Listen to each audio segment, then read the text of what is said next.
sharks definitely have an image problem. After all, they do, on rare occasion, kill people. But what's not commonly known is that they're in deep trouble globally. The population of some species has declined by more than 90% due to overfishing and our insatiable appetite for shark fin soup. Larger animals, such as hammerheads, oceanic whitetips, and tiger sharks, are disappearing fast. There's one place in the world where sharks still flourish: the Bahamas. In the crystalline waters of this island nation, sharks are highly protected. It's illegal to kill them. Stuart Cove's great passion is sharks. Traveling in his small plane, he helps spread a gospel of shark advocacy across the Bahamas.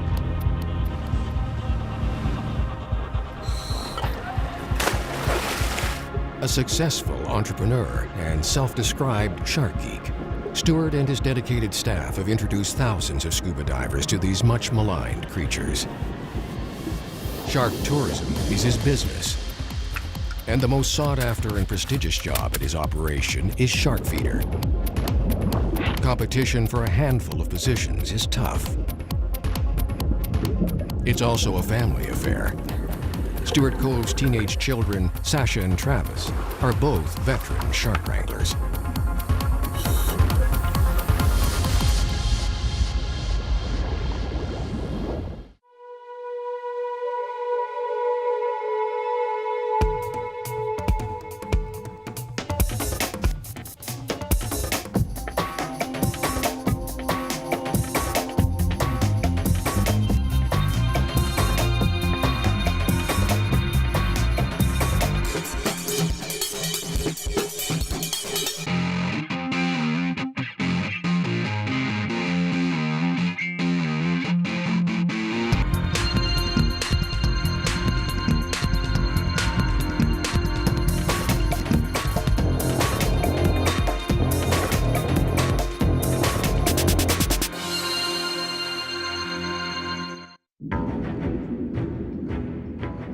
With a dramatic increase in attacks and fatalities in recent years, sharks can't seem to shake their bad reputation.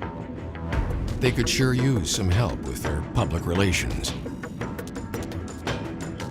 Demand for their fins, jaws, and meat grows each year. There is one remarkable country, though, where sharks are not hunted.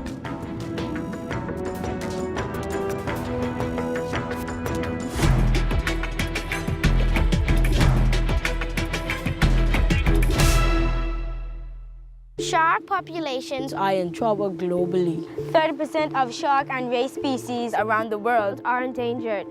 It's a demand for shark fins, liver oil, and other products that have driven numerous populations to the brink of extinction. The people of the Bahamas take the plight of sharks very seriously. Please.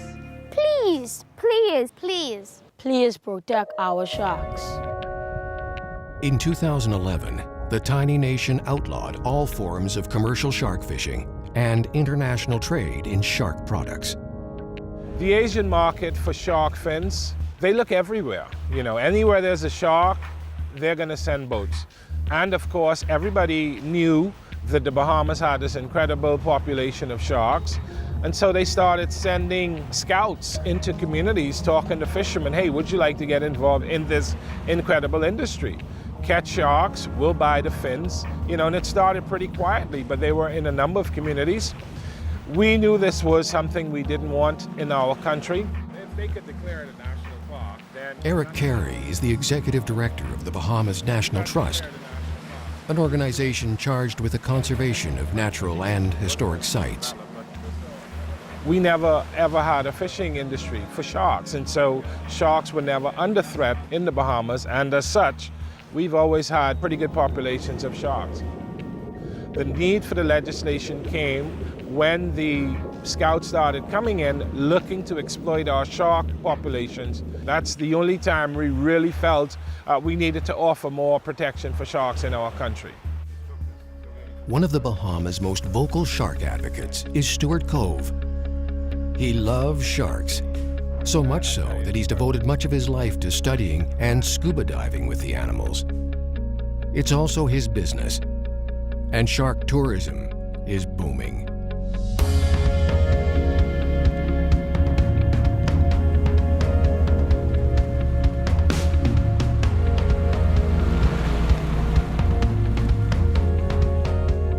From our research, it shows that 40% of the divers come to the Bahamas because of the shark dives. We are doing approximately 60,000 exposures into the water every year with visitors. So it is a huge economic engine and helps the economy. Hotel rooms, the taxi drivers benefit, the shops, everybody benefits from the shark experiences. But that's not the most important thing. What I think Bahamians really appreciate is how important the sharks are for the health of our marine environment. Coordinating the hordes of shark diving tourists that visit the Bahamas each week is a logistical challenge. Many of them hail from cruise ships, making short stops at Nassau. Shark diving definitely appeals to more adventurous types. First shark dive. My daughter said she wanted to do it, and as you can see, she's not here. I'm by myself. She chickened out this morning. Here with my family, we can't wait. Pretty stoked about it. I think it was a collective decision that it sounded like fun. Yeah, definitely. I mean, you kind of see that and you're like, what a thrill. Of course we want to dive with sharks. Really looking forward to my first shark dive. I feel like a kid before Christmas. I've seen lots of sharks, but I've never had them, as they say, they're going to be up close and personal, so I'm looking forward to that. Shark feeders are like knights heading off to battle. They need a suit of armor to protect them. It's nothing. It's a real knife. We're not faking it, buddy.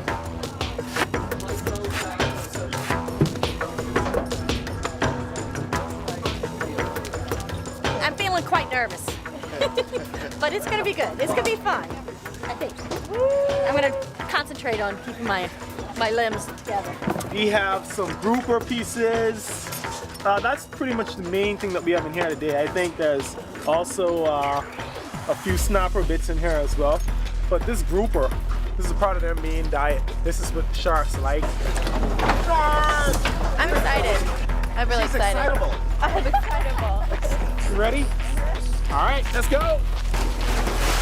I love pushing people in. I'm fine if I die. I'm gonna be fine. Big giant step.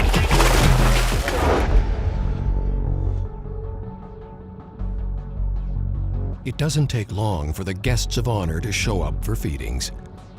Many of these sharks have been doing this for decades. They're old pros. The more excitable participants are the big groupers, looking for a quick handout. Guests descend to the bottom first and line up around the feeding site. The feeder follows shortly afterwards with the bait box.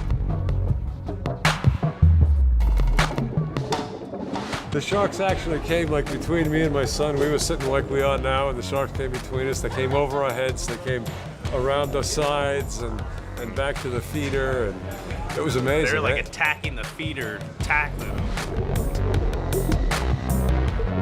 The shark dive was phenomenal. It was an incredible experience. It was really fun. Definitely one of the best dives I've done so far. It was a lot less scary once you got down there until you started really thinking about what you were doing, and it was just really crazy. I mean, really one of the craziest things I've ever done.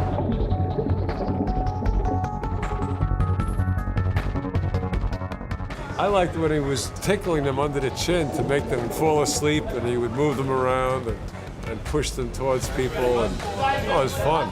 I never saw anything like it. Never dreamed it was going to be like that. The feeder can immobilize sharks, either by flipping them upside down or by stimulating their sensitive snouts. The animals lapse into a state of tonic immobility that's similar to fainting. The sharks are briefly incapacitated, just long enough for guests to get a closer look. Oh, it was incredible. They told us not to touch them, but we did. Sharks were swimming everywhere. I kept getting nudged. I thought it was my buddy nudging me. Look over, it's a 7-8 foot shark hitting into me. It was pretty cool.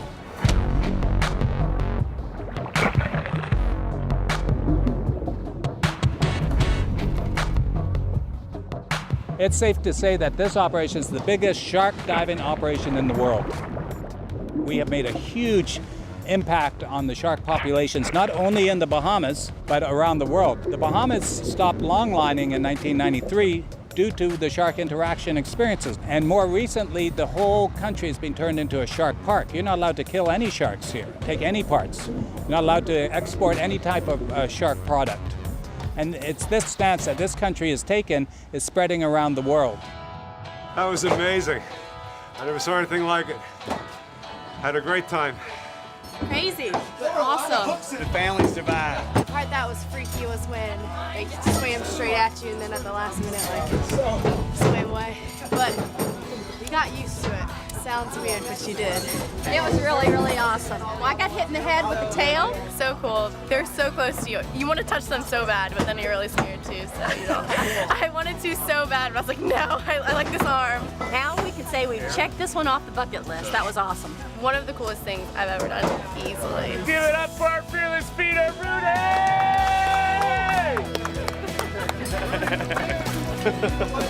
It really was cool. Very, very cool.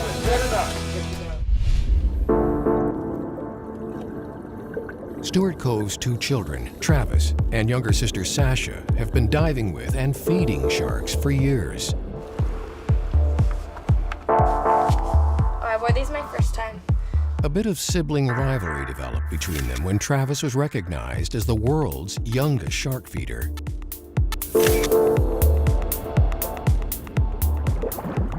It wasn't long before 9-year-old Sasha decided she had to outdo her older brother. What are you doing today? I'm breaking my brother's world record. Yeah. What is that? Youngest shark feeder. I've just been diving and with sharks since I was really, really little because growing up with my family being in the business that they are, I spent most of my time on the water either swimming and snorkeling with the sharks. What are you feeling right now? Excited. Happy. Which ones are mine? My brother was the youngest shark feeder in the world. Every living moment, he would just rub it in my face that he was the youngest shark feeder in the world and I hadn't even fed. And so I was like, no, this just can't happen. And so on my 10th birthday, I got out of school on a Wednesday early and I went down and I fed and I was so scared. Well, my kids started diving at a very young age, started snorkeling with sharks at a young age and diving with sharks from when they were 8 years old. So my daughter, Sasha, they're very competitive, my children. When she was 10, she wanted to be the youngest shark feeder in the world, so we took her in the early morning and let her feed the sharks. And so right now, as it stands, I think she's the youngest shark feeder in the world. One of Sasha Cove's friends from her school in Canada is also a veteran scuba diver. At only 14, filmmaker Danny Morrow's daughter, Samantha, was also exposed to the underwater world at a very young age. My dad, ever since I was in a high chair, has been showing me his shark documentaries and teaching me to love the water and the ocean and all the animals in it. I have to admit it, Sam seems to be a bit of an adrenaline junkie, and if it's not climbing trees or doing flips on a trampoline, she's always into doing something hairy. I've been filming sharks for about 20 years now, and I think through osmosis, she's kind of developed this fascination with sharks. And I think she wanted to take it to the next level, and the next level is to actually get in the shark suit and get right in with the sharks and try and feed them. After hearing stories about Sasha and her shark-obsessed family, the 2 girls forged a common bond. It was only a matter of time before Sam decided that shark feeding was something that she had to do.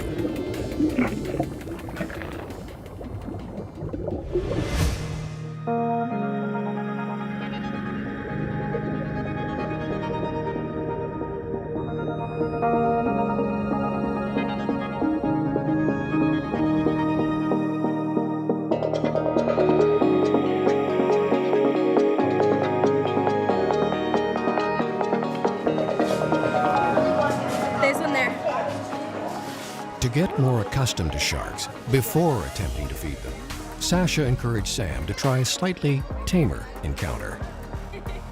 At the famed Atlantis resort, guests can walk with Caribbean reef and nurse sharks.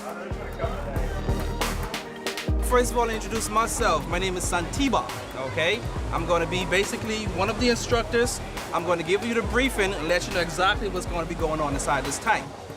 First of all, you have 22 sharks inside this very same tank here, okay? Non-aggressive, so nothing to worry about. We have the Caribbean reef shark. There seems to be a boundless fascination with sharks, especially for kids. Perhaps they don't have such deep-seated fears as adults. Most of them never saw Jaws. Okay, guys, so basically that's it for the briefing. Are you all ready for a great shark dive? All right, let's do it. Sam, this is going to be a cakewalk compared to what we're doing tomorrow. You're going to get in the suit and feed them. Oh.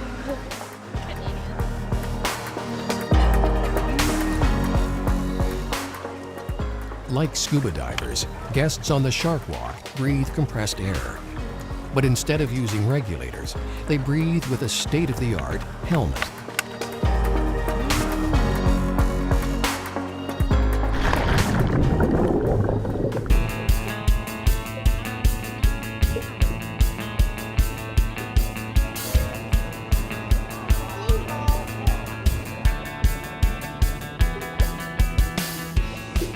Glass viewing ports in the helmets provide an unobstructed view of the resident sharks.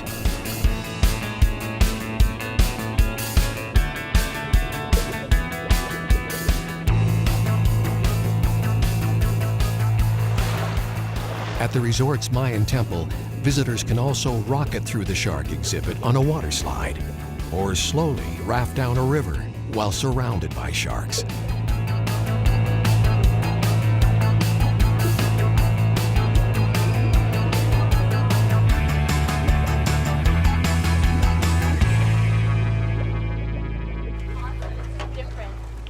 But more limiting. It was good. How was your dive, girls? Awesome. Definitely a different experience than diving. It was really neat to have the helmets on. Yeah, tomorrow we're going to put the chainmail on and do the real thing. I'm excited. Awesome.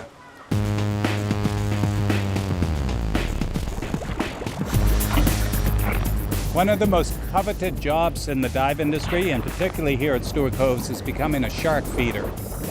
Not only is it potentially dangerous, but it's very exciting. You get up and close and personal with these animals. And one of the things we're very proud of is we have women shark feeders. It's a macho type thing. You're getting down there, you're feeding these sharks up to 40 at a time, you're getting beat up, pounded. It's like being a linebacker. And for women to do it is really quite something special. I was working a job I hated in England, and I was a diver. And I decided, why not go professional? Found Stuart Cove online and they accepted my application. And here I am. Once you're here at Stuart Cove for a while, you get the opportunity to train as a shark feeder. And when you're a shark feeder, you have to get your hands a bit dirty. We're going to cut the bits nice and small to about the size of a hand. The reason we do that is so any kind of size shark can consume the piece without dropping it. Obviously, we don't want bait to be flying around when we've got customers in the situation. So we make sure that any kind of size shark can just swallow the piece whole.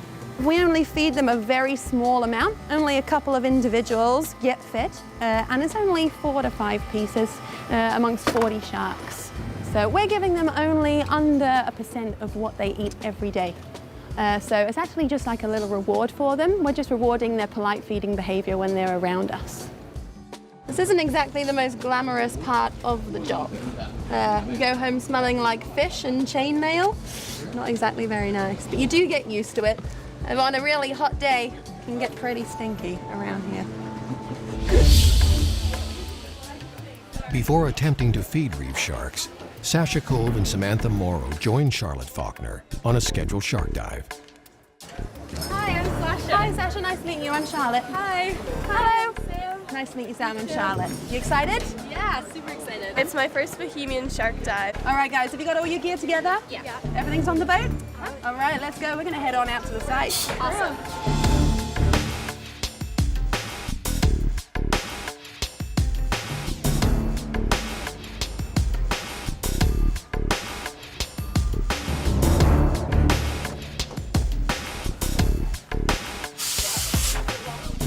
shark feeders at Stuart Coves are required to don protective chainmail suits. This is chainmail made of titanium. It's all handmade, so it's very, very expensive. Each chain is interwoven by hand, so very, very cool stuff. Sometimes the teeth do pass through, but it does protect us from the majority of any bite that does happen. Detailed briefings are also part of the job description. Now there's a #1 rule on this dive is no hand movement at all. It's really important we don't move our hands around like so. Our hands are going to be crossed, obviously, on the railing or holding a camera like that. That's the only ways you're going to be, okay? Once you're all back on board, all safely, I can come on back, hopefully, with all my fingers and toes, okay? So I never get sick of this. I've done it 100 times, more than that, but it's always different. The shark's behavior is different each time. So you learn something each time. The kids and other guests descend to the feeding site before the action begins. It's showtime.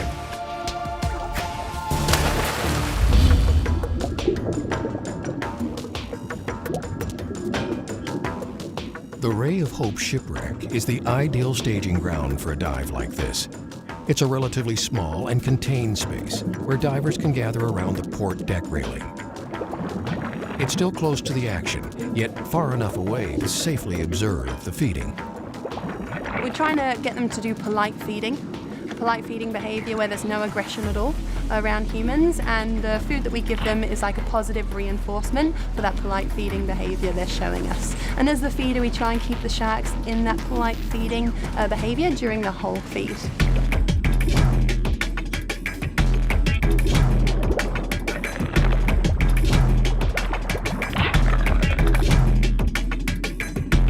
Sharks are just such majestic creatures.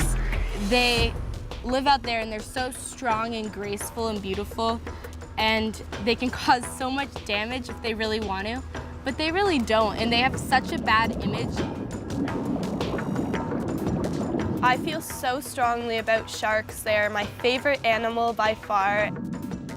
Our dive can change people's attitudes from a negative perception of sharks to a positive perception. And we see this change just in one afternoon. And they come on up and they just have this love and appreciation for sharks, which is such a positive message we need to spread. The Bahamas truly are a shark haven. Woo! Another day at the office. Woo! So now that you've seen the sharks, tomorrow we'll teach you how to feed them, and it's gonna be pretty awesome. Cool. Yeah. All right, Sam, so how was it then?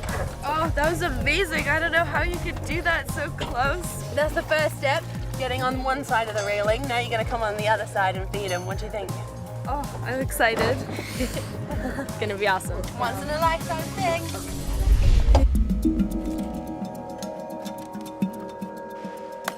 After the Atlantis Shark Walk experience and a thrilling demonstration of shark feeding, the two 14-year-old girls were ready for a bit more excitement. This is your big day, last chance, back out. Well, this is my first time actually feeding, so I'm a bit nervous. Are you sure? Last chance. This is a little bit out of my comfort zone. Australian shark feeder Terry Harrison was charged with helping the girls gear up and to keep them safe.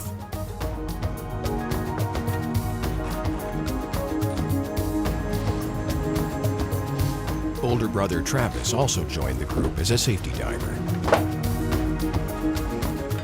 My kids grew up around the dive shop here, and so from the time they could work, they were aware of sharks. And they have no fear of sharks. You know, it's so important these youngsters getting out there and interacting with sharks. If the kids aren't scared of sharks, and the kids are showing that the sharks aren't this indiscriminate killer that the media has shown over the last few decades, we know that if sharks are interacted with in a sensible way, they're not going to eat you, they're not going to bite you. Today we've got something real special happening. We've got two little gnarly chicks coming out, and they're only 14 years of age, so if I had this opportunity, I definitely would have jumped at it.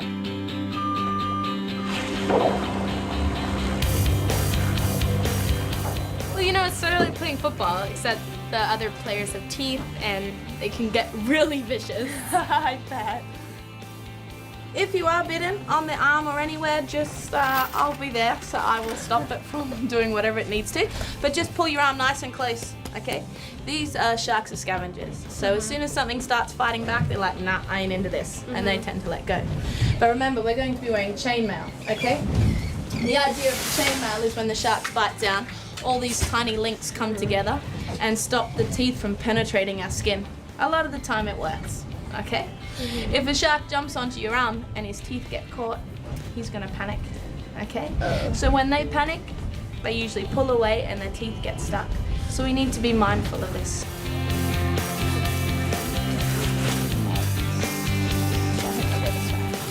Okay, honey. You happy? You want this spider or? Yeah, okay. Both Samantha and Sasha were a bit smaller than typical shark feeders, so some minor modifications had to be made to their protective suits. We tape the hands this time so then the chain doesn't fall off her. She has really little hands.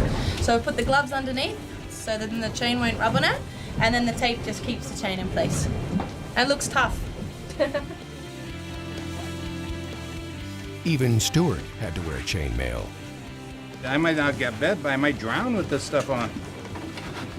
It's so heavy. I'm usually so macho, I don't need this stuff.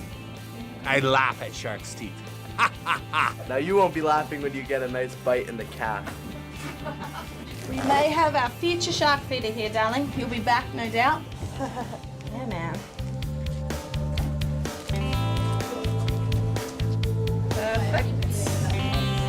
Okay, fingers. Beautiful.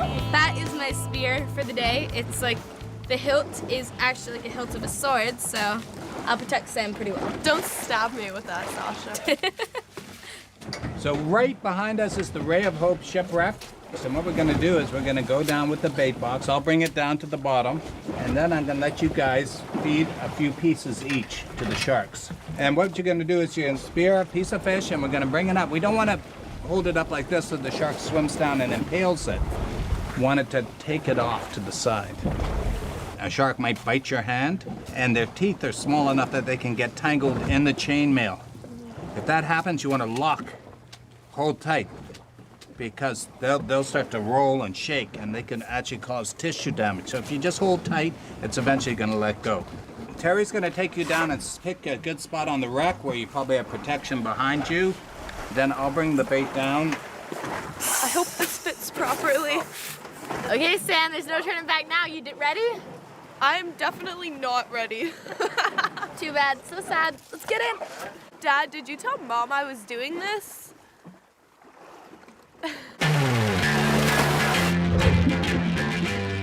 Hey, Travis, you ready to go? All right, Dad, let's do it.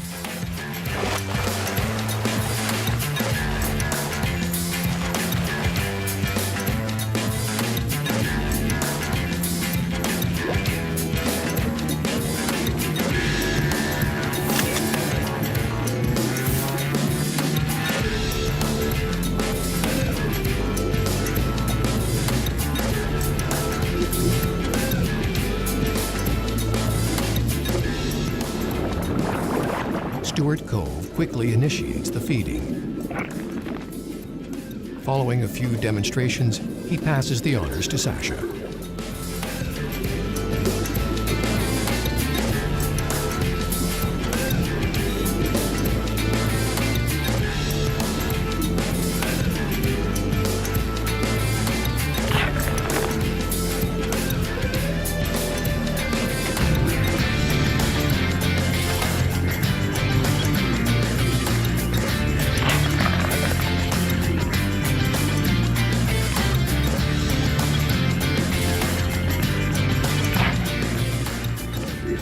In a short period of time, the action ramps up, way up.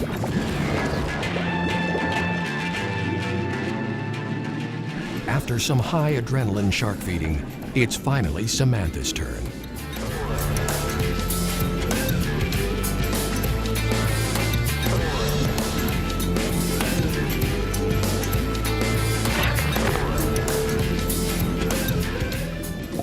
Sam down there was amazing. She's just such a natural with them. She did not flinch at all when we went down there. She just went straight into it, It goes pretty well for the novice shark feeder, until she gets bitten on the hand. Fortunately, the chainmail did its job and protected her from injury. It was incredible, my first time feeding ever, and it was a very scary experience, but I'm so happy I did it.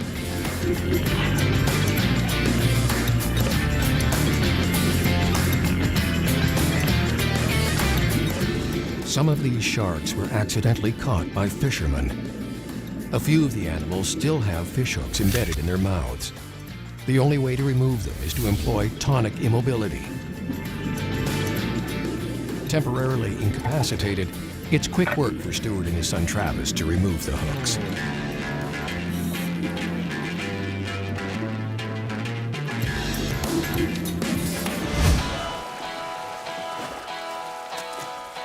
Man, it was crazy. The kids are fabulous.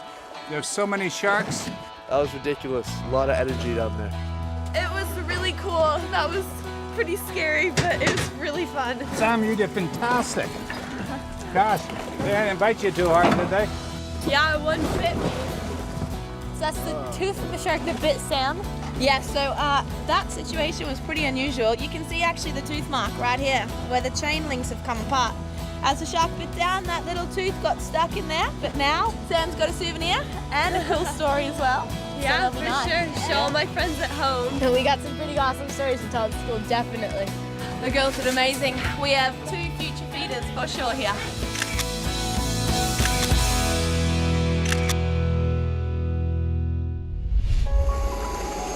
Stuart, what's with the 2 coffees? It's early in the morning, and I'd like to be awake when I fly. Today we're gonna load onto the Barren. We're gonna fly up to Grand Bahama to Freeport, and then we're gonna go out in a specialized boat. We're going 25 miles to a place where we know where there's tiger sharks. Hey Stu, how you doing? Good, Jim. You ready for this flight up to Tiger Beach? I can't wait to meet those tigers. We're gonna go see the big sharks. We're gonna go on this little plane here. This may be more dangerous than diving with those big sharks. Spread out over an immense area, the best way to travel throughout the Bahamas is by plane. Many of the islands have tiny landing strips, suitable only for smaller aircraft.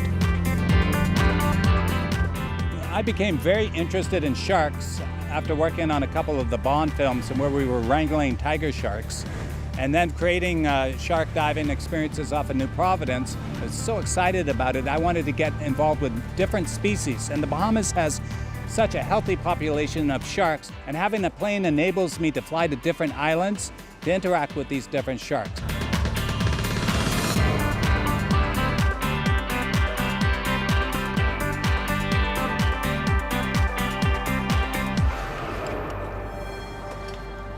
From Grand Bahama, even with a fast boat, it's still a lengthy journey to infamous Tiger Beach. So what we've learned about the tigers is they're very opportunistic eaters. We want to have a lot of awareness when the tigers are around. As long as they're swimming around us, and if they come too close, you can push them away. But I think if they get a little bit of a taste, you could have a problem. Gotcha. You guys ready to go? Let's roll.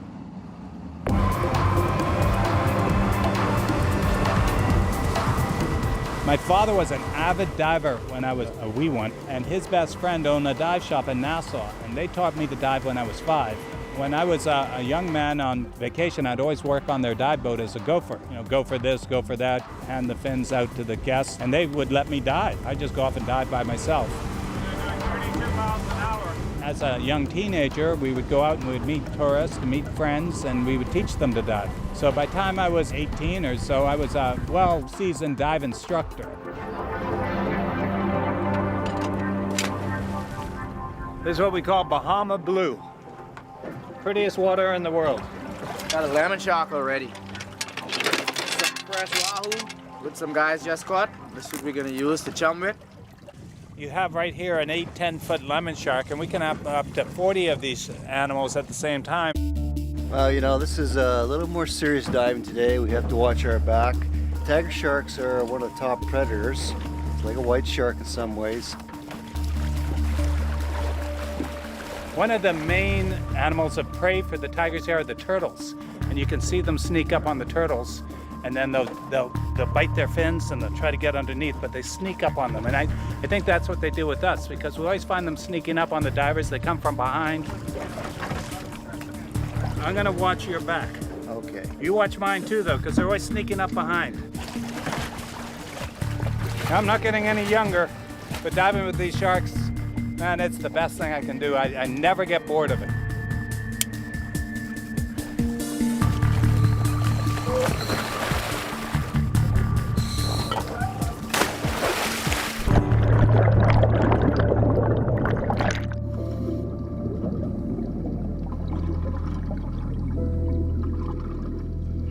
The Tiger Beach experience, we had a spectacular day. The water was flat, calm. As soon as we got to location, we had 2 large lemon sharks.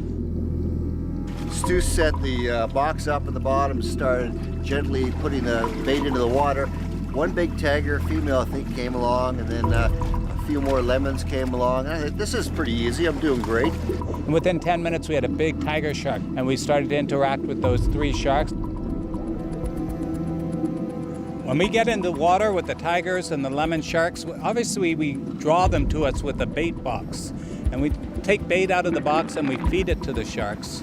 It's very controversial, but you're not going to get the kind of interaction and close encounters without using food and chum and baiting in these sharks. And we bait them in so close that we can actually touch them and rub them, and they seem to enjoy it.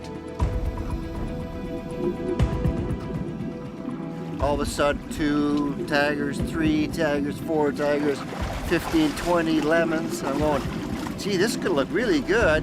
And then they start coming 2 feet off the bottom. And they're like, are they coming at my feet? So I've got the camera right in their face, following them. And then they're crossing each other right in front of my feet. I'm going, this is okay, right, Stu? Oh yeah, this is great, Jim. Just keep going. You're doing great. And then after a while, I'm spinning like a top trying to keep an eye on these things. So it goes from controlled shooting to totally uncontrolled shooting.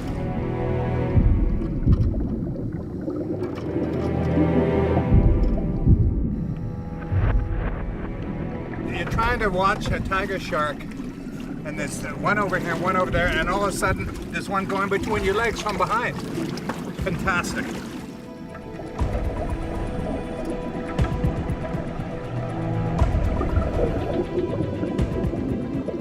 A solitary, mostly nocturnal predator, tiger sharks are second only to great whites for the most recorded attacks on humans. They often roam close to shore, creating the potential for encounters with swimmers, surfers, and divers. Unlike great whites that mostly prey on seals and sea lions, tiger sharks will eat virtually anything, including us.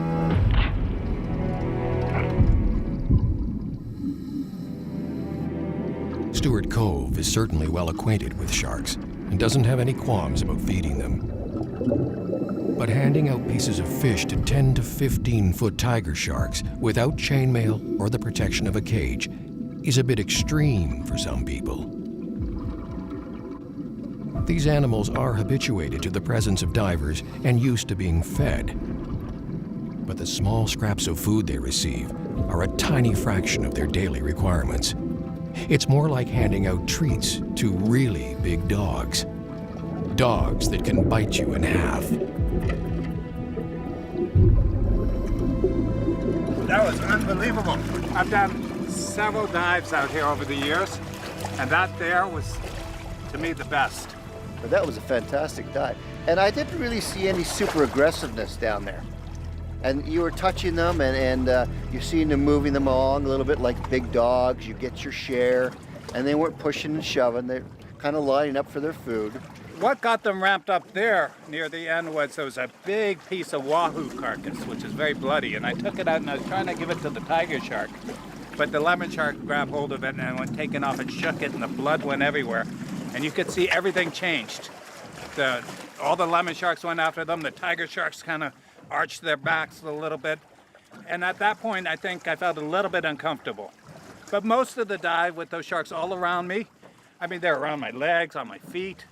I had no protection on my hands, no chainmail on my body. But I didn't at any time really feel in danger. Wow, I just love my job.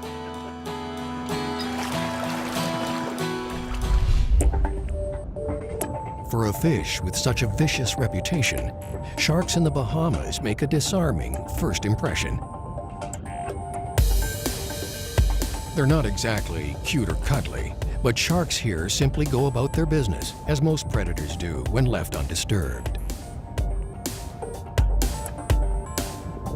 We're generally not on their menu, and they view us as just another fish on the reef.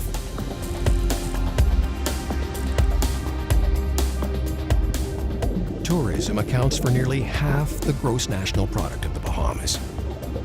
And diving is a multi-million-dollar industry, with sharks an ever-increasing draw.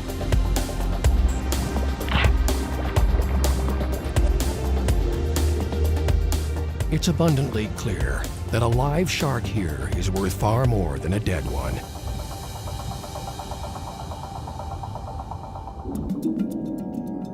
The Bahamas is one of only 5 small nations that have completely banned commercial shark fishing. Multinational fleets are not welcome in these waters. It really was a big deal that a small country like the Bahamas, joining other small countries, took on the giants and, determined that this was something that had to be done. We are very optimistic that we're going to be able to influence the larger countries and get them to see why it's important to protect sharks. So I think the future is bright. And as a small country, we really feel proud that we stepped up to the plate, and we salute the government. Here in the Bahamas, we're the leaders in shark conservation. We realize how valuable a shark is, not only to the economy, but to the environment. And hopefully other countries will realize that a live shark is going to keep their waters healthy, keep their fish populations strong. A dead shark isn't going to do them much good. It's only good for them one time. I am very proud to be a Bahamian and proud of our country and the stance that it has taken in conservation and protecting sharks.